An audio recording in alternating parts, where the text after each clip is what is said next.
안녕하세요, 여러분. 그동안 잘 지내셨지요? 제가 사는 남가주는 덥지도 춥지도 않고 좋은데 주변에 다른 여러 곳이 많이 춥거나 많이 어려운 일들이 있네요. 하나님의 도움과 하나님의 은혜가 한 분 한 분에게 풍성하게 임하기를 바랍니다. 오늘 저는 예수님께서 공중봉사를 위한 삶을 시작하시면서 침례받은 부분을 좀 함께 나눠보고자 합니다. 예수님이 보통 죄 없다고 하시죠? 예수님은 죄가 없으셨습니다. 그래서 우리의 구세주가 되셨는데 왜 침례를 받아야 하셨는지요? 사실 이와 같은 의문은 저뿐만 아니고 당시 예수님과 함께 있었던 침례 요한도 같았습니다. 우리 성경 있으시면 성경 한번 볼게요. 마태복음 3장 15절입니다. 마태복음 3장 15절은 이렇게 말합니다. 예수께서 대답하여 이르시되 이제 허락하라. 우리가 이와 같이 하여 모든 의를 이루는 것이 합당하니라. 이에 요한이 허락을 했습니다. 이 말이 무슨 말일까요?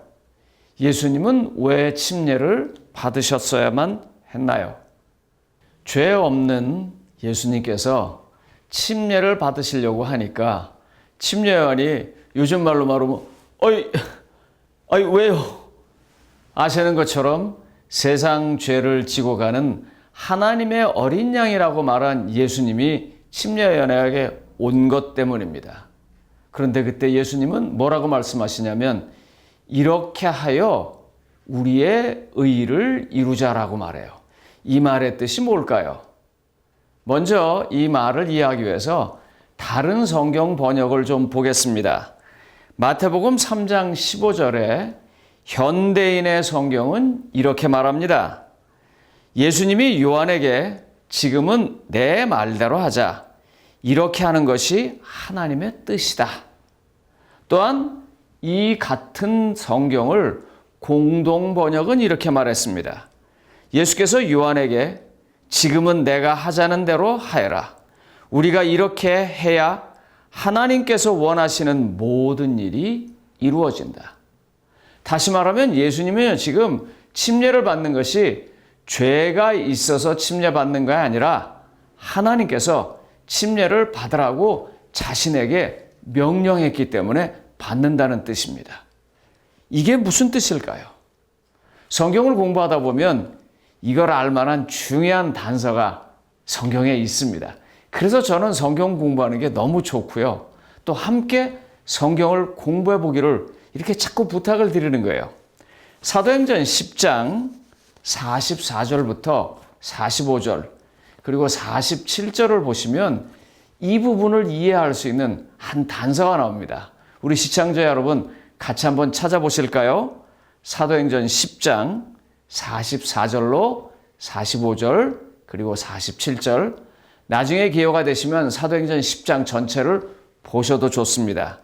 이 부분은 이제 백부장 고넬료 이방인에게 베드로가 가서 성경을 함께 나눴을 때 아직 침례도 받지 아니한 고넬료와 그 주변 사람들에게 하나님께서 성령을 보내시는 것에 관한 내용입니다. 읽어보겠습니다. 베드로가 이 말을 할 때 성령이 말씀 듣는 모든 사람에게 내려오시니 베드로와 함께 온 할례 받은 신자들이 이방인들에게도 성령 부어주심으로 말미암아 놀라니 이에 베드로가 이르되 이 사람들이 우리와 같이 성령을 받았으니 누가 능히 물로 침례 베풀음을 금하리요. 하나님께서는 왜 고넬료와 그 함께한 사람들에게 성령을 보내셨을까요? 우리 조금만 그 시대로 들어가 보십시다. 고넬료는 이방인입니다.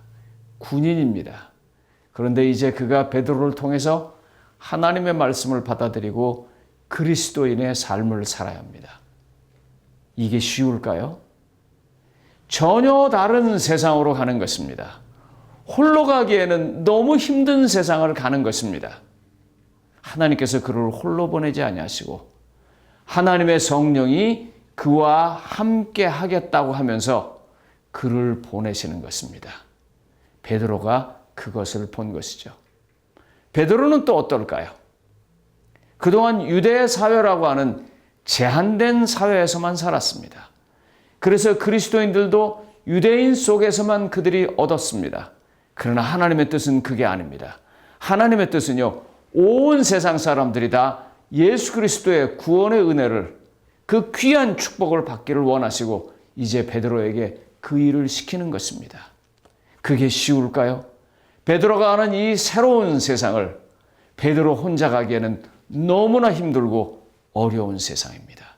그래서 하나님께서는 베드로에게 성령 부어주심을 보게 하고 그도 성령을 받게 했으니 이제 성령 하나님께서 그 새로운 세상으로 같이 가시겠다고 하는 것입니다.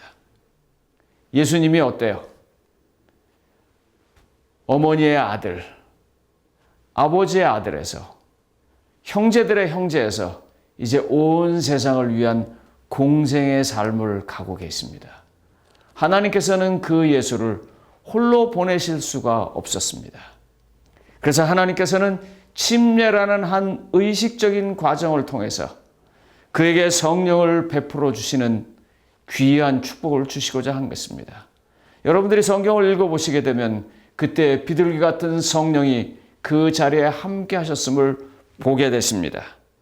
세상 죄를 지고 가는 하나님의 어린 양의 삶을 살아가는 그 예수님을 위해서 하나님께서 그와 함께 하신다는 것을 보여주시기 위해서 하나님은 그에게 성령을 보내시려고 침례를 받으라고 말씀한 것입니다.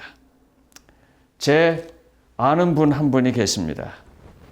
그분은 참 신실한 분이십니다. 정말 꽤 괜찮은 그리스도인입니다.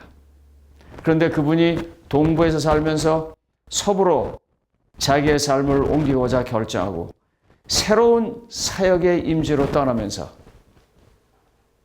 자기가 가장 존경하는 한 어른에게 자기에게 침례를 달라고 부탁하는 것을 제가 봤습니다. 그리고 저보고 좀 와달라고 그래요. 그래서 저도 그 자리에 갔습니다. 이제 그분에게 침례를 베풀면서 그 존경하시는 교회 지도자분이 그래요. 이제 이후로 당신이 걸어가는 삶에 하나님의 축복과 동행함이 있기를 바랍니다. 그가 물에 들어갔다 나왔을 때는 물론 그가 예수님이 아니니까 죄도 졌습니다. 그 죄가 용서함도 받지만 그에게 가장 중요했던 것은요, 그가 걸어가는 새 발걸음에 하나님께서 함께 하시겠다고 하는 자기의 헌신과 바램과 그리고 하나님으로부터 약속을 받았다고 하는 믿음으로 그가 그렇게 했던 것입니다. 시청자 여러분, 새해를 시작하시면서 여러분들이 여러 가지 결심을 하셨을 것입니다. 그리고 그 결심을 위해서 지금 한순간 한순간 살아갈 것입니다. 그런 삶에 제가 한 가지 좀 더 해보고자 합니다. 하나님의 성령께서 우리와 함께 하시고 우리를 지켜주시고 이제 하나님의 뜻대로 사는 2024년을 위해서 새 발걸음을 걸어갈 때 하나님의 성령이 함께 하심을 믿게 되시기 바랍니다. 또 요청하시기 바랍니다. 그리고 하나님께서 주실 것에 대한 약속을 주장하고 붙잡기를 바랍니다. 그래서 예수님처럼 새 발걸음이 우리 모두에게 있기를 바라고 오늘 이야기를 마치겠습니다. 감사합니다.